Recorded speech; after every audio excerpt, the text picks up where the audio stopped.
Alright guys, you want to learn how to do remake primers the correct way? I'm about to show you. First of all, dental pick, something like this. You're going to use this to 1, remove the anvil, and 2, scrape out all the junk in there. If you tumble your brass, you're going to have some corn in there, corn cob most likely. Get every little bit out. You don't need to wash them, but you do need to scrape it out. Take a punch. Put it on a metal backer, solid surface, and knock out the divots. It just has to be flat on the inside. If the back side still has the remnant of a divot like this does, it doesn't matter.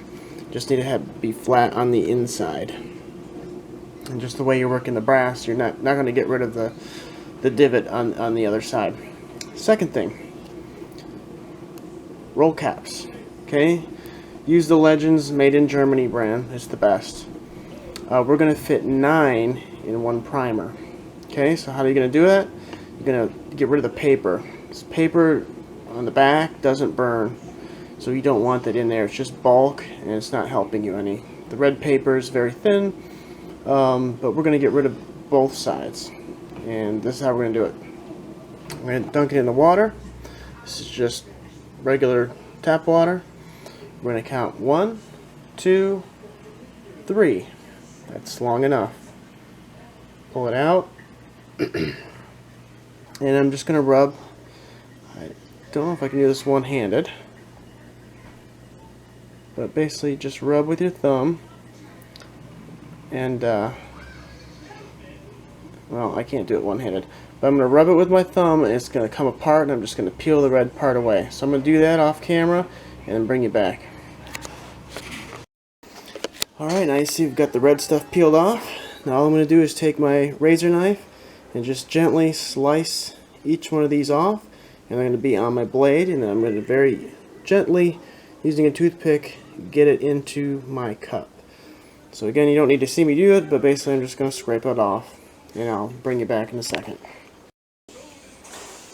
Alright guys, now I got the 9 primer heads in there. I can show you. This is the strip. Cut them free. They go easy. It's like wet sand. It just comes right off. It's a little tricky getting it in there. I like to use the toothpick because it's got a finer tip. But then you're just going to pack it in with your punch. Just pack it in. I mean, it's wet, so you want to smush them all together so it dries as one solid piece.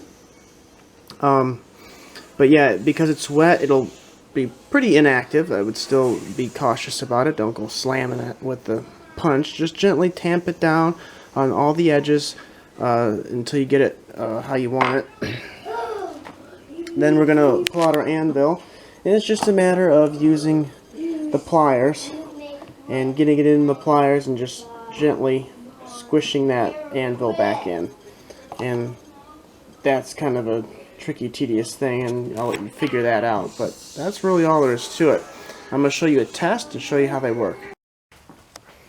Alright, here's the final test. This is the what I'm calling a pull and peel method.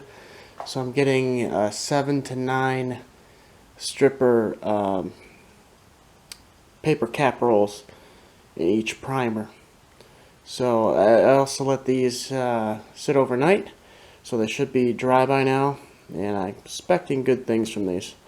Let's try them. Here comes number 1. Woo! Real good. 2. Very nice. See that flame coming out? 3. 4. And 5. Wow! That was perfect. I think I've got it down, guys. Good reliability. Good flame coming out. Of course, those are primers only, but I think those will really do well to ignite the powder and to be reliable. I think we did it, guys.